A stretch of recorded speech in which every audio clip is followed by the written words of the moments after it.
नमस्कार, JW किचनमध्ये आपले मनापासून स्वागत आहे।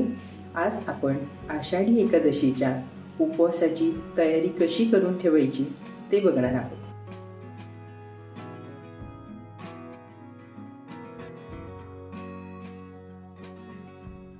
येथे मी अर्धा किलो भगर म्हणजे वरई घेतली आहे। ती आपण गाळून निवडून कढईत थोडी भाजून घेऊ। शेंगदाणे अर्धा किलो आहेत, ते गाळून निवडून भाजून घेऊ। साबुदाणाही अर्धा किलो आहे, तोही गाळून निवडून घेऊ। येथे मी भगर गाळण्यासाठी अशी रव्याची गाळणी घेतली आहे। गाळून घेतली म्हणजे बारीक चुरी निघून जाते, स्वच्छ जाडसर अशी भगर शिल्लक राहते।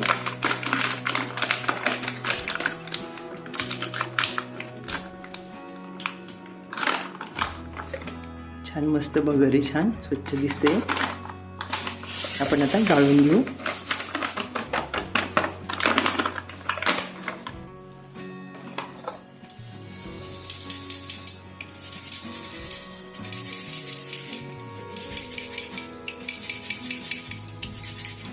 अशी बारीक चुरी खाली पडते, हे आपण डोसे किंवा धिरडे करण्यासाठी वापरू शकतो।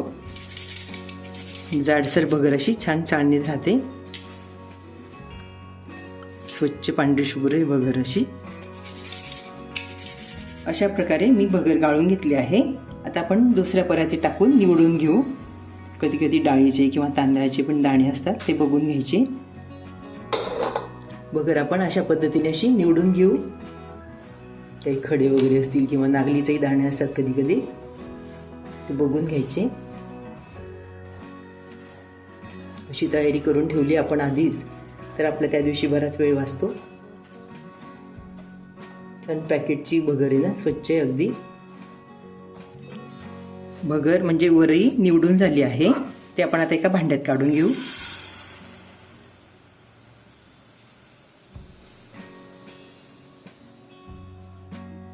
आता आपण साबुदाणाही निवडून घेऊ, गाळून घेऊ।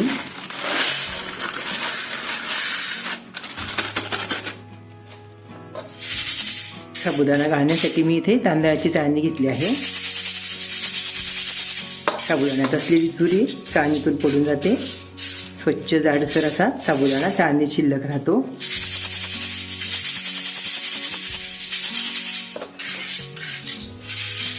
तो आपण निवडून घेऊ।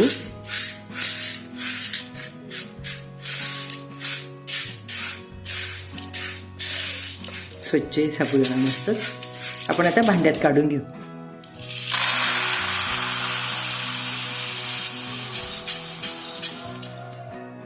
आता मी शेंगदाणे घेतले आहे, ते आता अशा गव्हाची जाड चाळणी आहे, त्यातून मी गाळून घेते।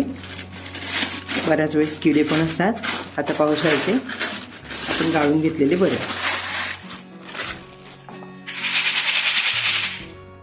असा कचरा पडतोय।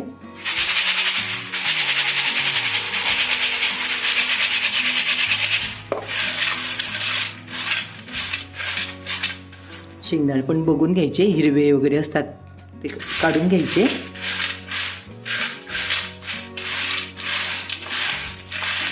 असे 1 किलो शेंगदाणे आणून आपण भाजून ठेवू शकतो, छान महिनाभर टिकतात मग तसे।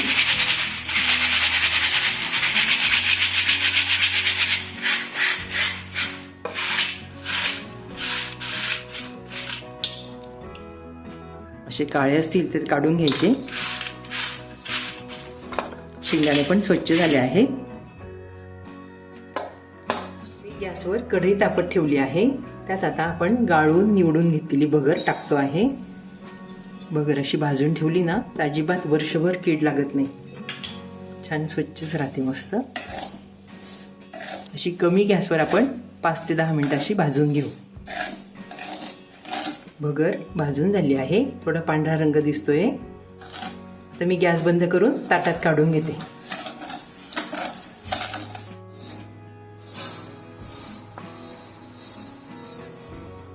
तापलेल्या कढईत मी आता शेंगदाणे टाकते। शेंगदाणे पण आपण भाजून घेऊ।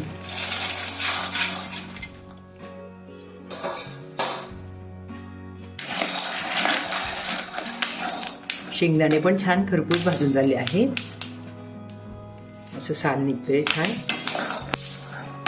चटचटही आवाज येतोय, म्हणजे छान भाजले जातात ते शेंगदाणे आपले. मी आता गॅस बंद करून घेते.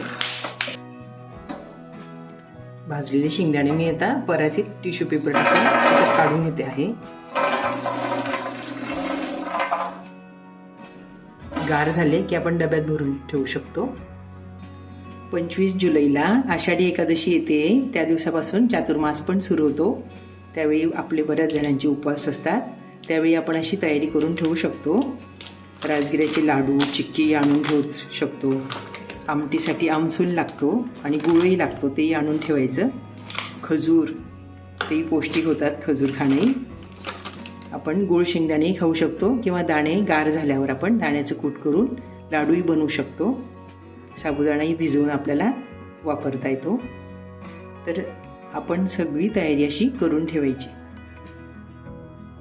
अशा पद्धतीने उपवासाची तयारी करून ठेवली तर फराळाचे छान वेळेत तयार होते, वेळ वाचतो. तर मग आपण पण अशीच एकादशीच्या उपवासाची तयारी घरी नक्की करून ठेवा. हा व्हिडिओ बघितल्याबद्दल धन्यवाद.